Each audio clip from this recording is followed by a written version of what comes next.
네, 지금부터는 경찰국 신설 둘러싼 공방 좀 내용을 다뤄볼까요? 오늘 세 번째 손님은 여당 소속이면서도 이상민 행안부 장관 탄핵 공격으로 나오고 있는 권은희 국민의힘 의원과 자세한 이야기 나누겠습니다. 어서 오십시오. 네, 안녕하십니까. 자, 행안부 내 경찰국 신설 핵심적인 문제를 짚으신다면 뭘 짚으시겠어요? 네, 정부 조직과 관련된 부분인데요. 정부 조직법이라는 법률에 의해서 소속 기관과 소관 사무에 대한 규정을 하고 있습니다. 그런데 이 행정안전부라는 부와 관련해서 34조 1항에서 소관 사무 규정을 두고 있는데 치안 사무가 없습니다. 치안 사무는 국가의 가장 본질적인 기능인데 이 부분이 왜 없느냐? 단순한 실수나 누락이 아니라 그 전까지 이 건국 이래 쭉 있었던 내무부 장관 하에 소관 업무로서의 치안 사무가 90년 12월 정부조직법 개정으로 삭제가 됩니다. 이 삭제가 된 원인은 내무부 장관의 지휘 하에 권력의 하수인으로서 역할을 하는 경찰의 중립성을 확보해야 되겠다라는 국민적 요구, 이 요구를 입법자들이 받아들여서 치안 사무를 삭제를 하고 그리고 경찰의 중립성을 도모하는 방향으로 나아가게 됩니다. 이러한 그 입법자의 결단, 국민들의 요구에 위반을 해서 소관 사무가 아니면 직무 권한을 행사할 수 없음에도 불구하고 하위 법령으로 치안 지휘 규칙을 만들고 또한 하위 법령으로 보조기관으로 경찰국을 신설하는 명백히 이 정부조직법에 반하는 그러한 행위를 하고 있습니다. 불법적이고 위헌적이기도 하다 이런 주장이신 네, 건데. 맞습니다. 이상민 장관은 근데 생각이 완전히 달라요. 저희 그래픽 만들어 놓은 거 좀 보여주시겠어요? 네. 헌법 96조를 거론하면서 법률로 정한 것 외에 모두 대통령령으로 명백히 규정할 수 있도록 하고 있고 법조항을 받는지 의문이다 이렇게 주장을 했는데 어떤 입장 주시겠습니까? 이상민 행안부 장관 이분이 상식적이지 않은 부분이라는 거는 그 12.12 하나의 쿠데타 발언으로 저희들이 알 수가 있는데요. 이 관련해서 법 지식에 대해서도 좀 의문을 가질 수밖에 없는데 정부조직법 2조에 보좌기관을 대통령령으로 규정할 수 있다라고 되어 있습니다. 그렇지만은 이 보좌 기관을 두기 위해서는 당연히 이 소관 업무로 해당 그 업무를 소관을 해야 되고 그래야 직무 권한으로 이 보좌 기관을 둘 수 있는데 이 부분에 대한 해석을 완전히 누락을 하신 거고요.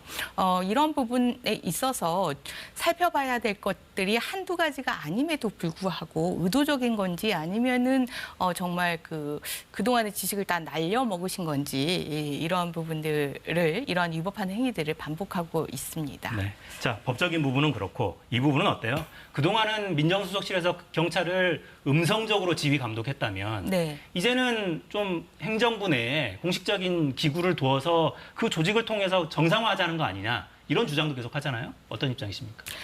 민정수석실이 음습하다라고 평가를 한다면 행정안전부는 그 음습함이 더 광대해졌다라고 평가를 받을 수밖에 없는 이유가 민정수석실이 음습한 이유는 그 권한이 검증 권한 이라는 부분에서 크게 기인합니다. 검증과 관련해서 사실 객관적인 자료에 기초해서 검증이 이루어지기보다는 사찰과 종이 한 장 차이가 있는 세평이나 정보보고 등에 의존해서 주관적으로 이러한 권한을 행사하기 때문에 음습하다라는 평가가 나올 수 있는데요.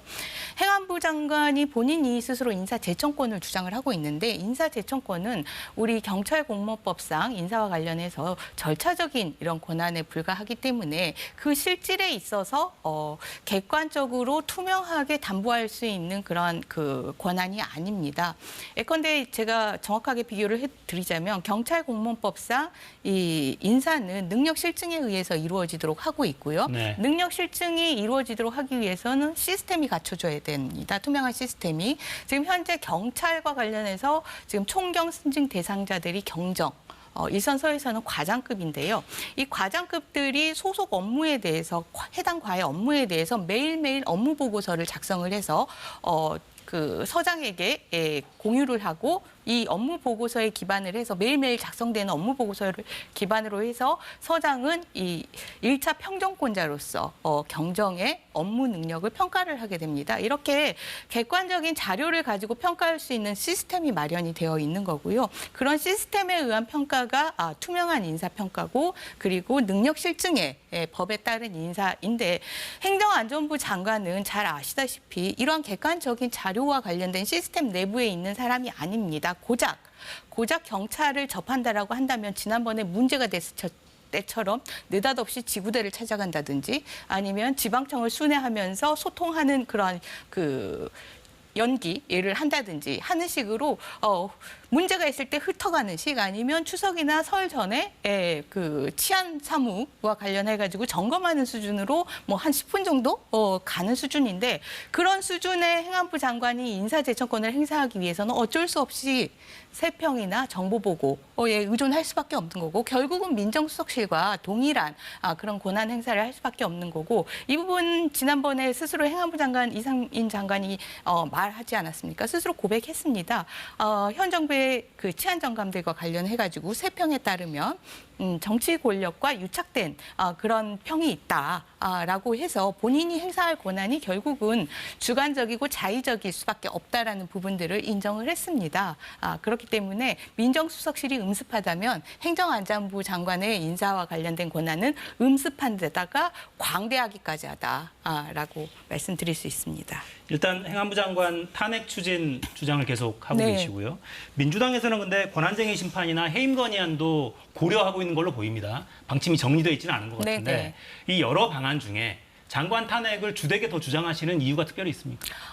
제가 이제 권한쟁의 심판과 관련해서 아직 검토 중이기 때문에 이 부분을 좀 완곡하게 표현해서 보충성의 원리로 봤을 때 좀 어렵지 않느냐라고 했는데 사실 정확한 용어는 아닙니다. 헌법 소원과 같은 보충성의 원리가 적용되는 건 아니지만 그 취지는 대법원이 위헌 위법에 대한 명령규칙 심사권을 가지고 있습니다. 대법원의 권한이기 때문에 이 부분이 권한쟁의 심판으로 제기가 됐을 때는 각하가 될 수 있지 않겠느냐라는 그런 검토를 하고 있는 거고요. 해임 건의안과 관련해서는 사실 정치적인 책임을 묻는 건데요. 지난번 12.12 하나의 쿠데타라는 이상민 행안부 장관의 발언에 대해서 대통령이 다음 날 국가 기강문란이다라고 한술 더 뜨는 발언을 하셨습니다. 정치적인 책임을 물을 생각이 전혀 없으신 것 같고요. 그럼 이런 무용한 절차로 정치적인 공방을 가는 것보다 이 사안은 정치적인 문제가 아니라 우리 헌법과 법률의 문제이기 때문에 법적인 심판을 받는 헌법재판소의 헌법 심판을 받는 탄핵 소추로 가는 것이 맞다 이렇게 보고 있습니다. 취지는 이해가 됩니다만 네. 탄핵안을 국회에서 지금 의석 구조로 보면 가결시키는 건 어렵지 않아 보여요. 네. 근데 헌재로 갔다가 기각당할 가능성도 없지 않은데 네. 그 경우에는 주장하셨던 정당성이 다 희석될 가능성을 배제할 수 없는 거 아닙니까? 기각과 관련해서는 사실 저는 그렇게 가능성이 높지 않다라고 봅니다. 충분한 법률 검토를 했고 그리고 요건과 관련해서도 조금 전에 권한쟁의 심판을 검토한 것처럼 그러한 각하 사유와 관련된 그리고 본안과 관련된 부분을 검토를 했을 때 이 사안은 헌법재판소가 헌법과 법률의 정신에 비추어서 판단을 했을 때는 인용할 수밖에 없고 그리고 헌법재판소는 헌법의 정신에 충실할 기관이기 때문에 그러한 기각에 대한 염려는 하고 있지 않습니다. 알겠습니다. 3일에 한정혜 의원, 민주당의 경찰 장악 저지 대책단 지금 위원장이죠. 네. 만날 계획이다라는 언론 보도가 나왔는데 네.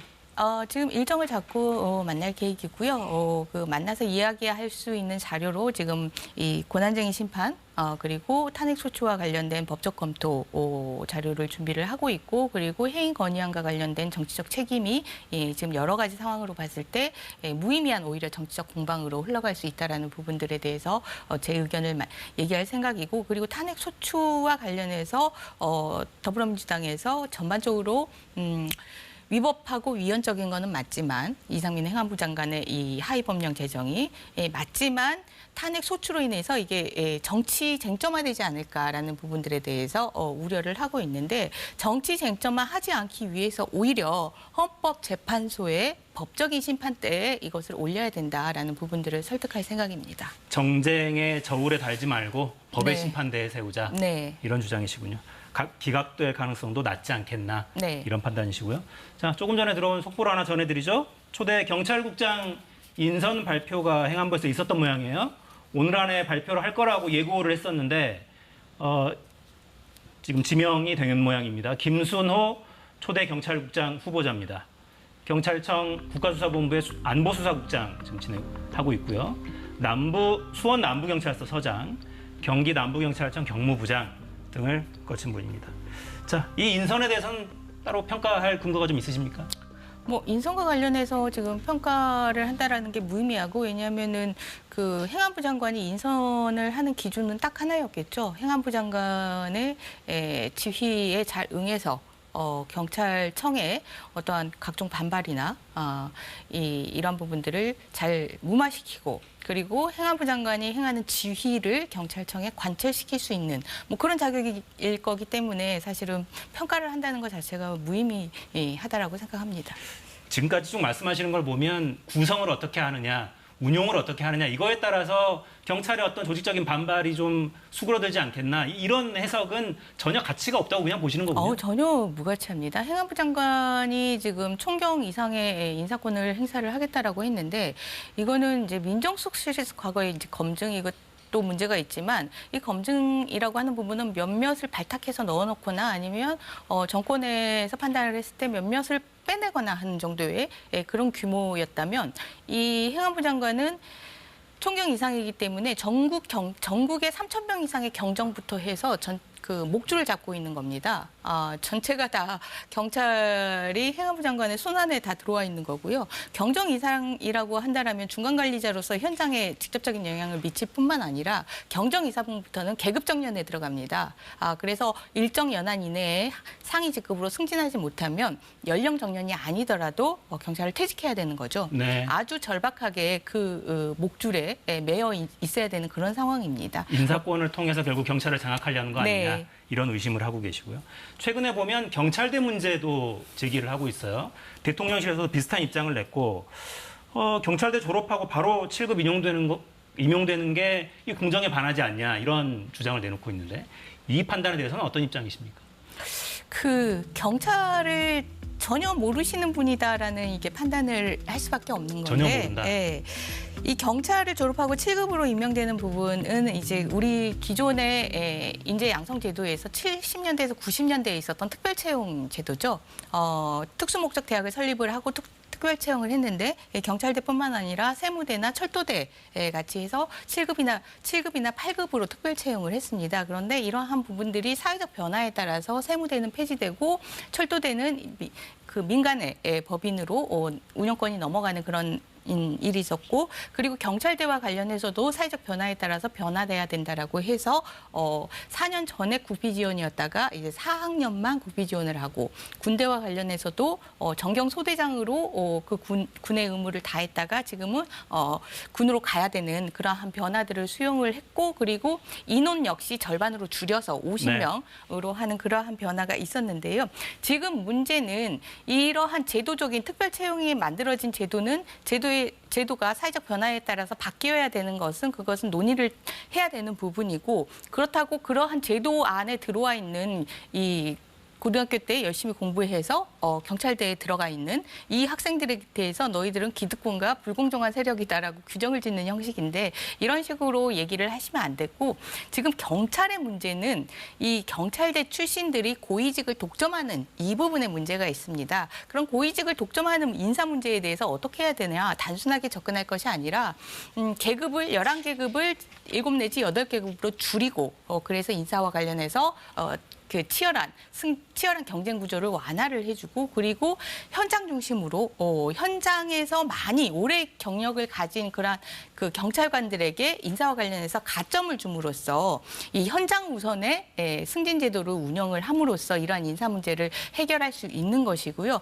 뭐 이 인사 문제를 해결하겠다라고 해서 이렇게 경찰대가 불공정하다라는 접근 방식은 제도적인 인식으로도, 그리고 현재의 이 경찰 인사의 문제에도 전혀 맞는 해결 방식이 아니다 이렇게 보여집니다. 그런 해결 방식을 굳이 이 시점에 꺼낸 건 뭔가 다른 의도가 있다고 인식하십니까? 해결 방식이 아닌데 이게 해결 방식이라고 내놓는 것 자체는 분명한 의도죠. 갈등을 야기하는 것이고 경찰과 관련해서 갈등 야기를 통해서 내부의 분란들을 사분울시키려는 그런 의도라고 보여집니다. 네, 갈라치기다 이렇게 인식하시는군요.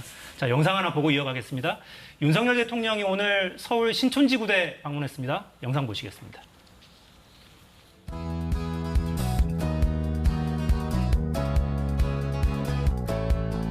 제가 이 연희동에서 한 50년 가까이 살았잖아요.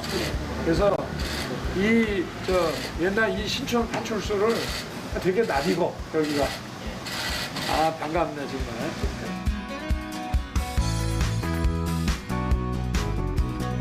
나도 학생 때 이렇게 술 먹고 집에 간다고 지나가다 보면 여기가 그냥 바글바글해. 여기서 뭐 정리가 안 된 사람들은 서대문서 형사과로 또 보내잖아. 예, 그렇습니다. 네, 여기가 바글바글하고 아주 힘든 데라.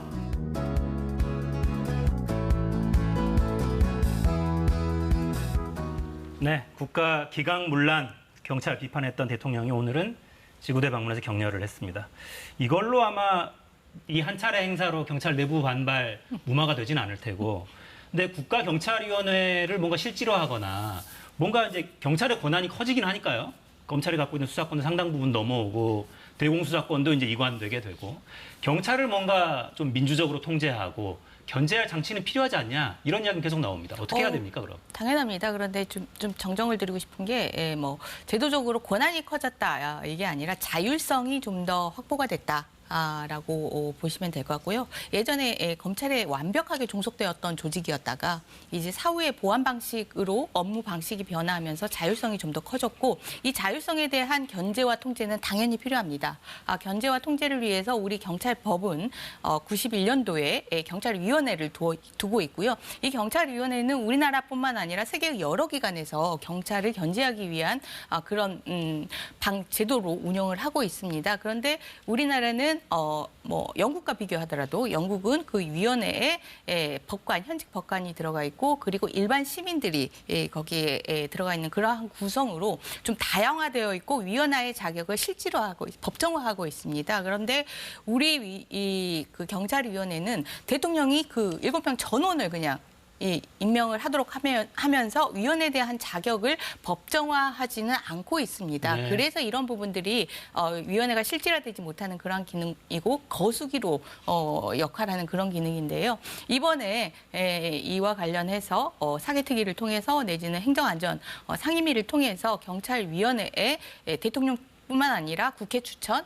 그리고 경찰 내부의 이 현장 경찰관들의 의견이 반영될 수 있도록 현장 경찰관들의 추천 그리고 전임 경찰관들의 추천 이런 부분들이 법정화돼서 실질화할 수 있도록 하는 부분이 필요하다고 봅니다. 알겠습니다. 민주당에서도 사개특위에서 이 문제를 좀 들여다보겠다 이런 입장은 있었고요. 권성동 국민의힘 대표 대행의 발언을 좀 보여드리고 간단하게 입장을 듣고 마무리해야 될 것 같습니다. 시간이 벌써 지났어요. 지금 경찰 위원들이 문 대통령이 임명한 사람들이다 이렇게 규정을 했고 이대로 가면 민주적 통제가 아니라 민변의 통제를 받게 된다. 이런 취지의 발언했습니다. 여기에 대해서는 어떤 입장이십니까? 경찰위원회와 관련해서 이 대통령의 일방적인 임명으로 거수기로 전락했다라고 하는 부분들에 대해서 좀 과격한 표현을 하신 것 같은데 전임 대통령 이 7명 전원을 임명하는 그런 문제는 어떤 정부에도 있었고 그 부분이 경찰위원회의 고유한 문제였고 이 부분을 실질화하는 논의는 이번 국회에서 꼭 진행해야 된다고 보여집니다. 네, 자 마무리하죠. 권은희 의원과 이야기 나눴습니다. 고맙습니다. 네.